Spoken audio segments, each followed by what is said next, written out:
response. I told you we're going to be bringing you more and more interesting things.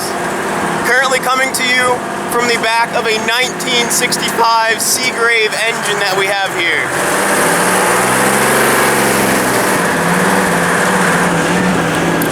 Pretty cool, guys.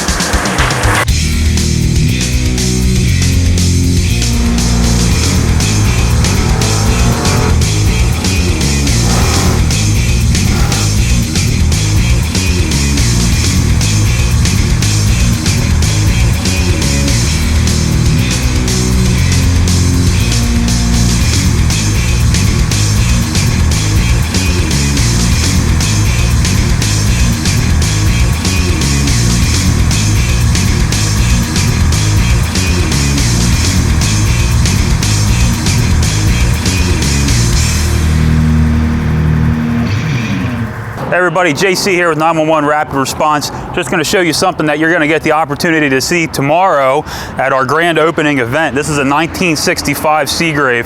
Just going to show you a little bit of the quality of this truck and the longevity. This thing has been in service for pretty much the entirety of its life. It is now retired and it's a beautiful showpiece. It's going to be here tomorrow for you to look at. Myself and the owner of this rig will be on hand. If you have any questions, please find us and we'll be more than glad to tell you the story. Come see us tomorrow and see all the rest of the stuff that we have to offer at the grand opening event.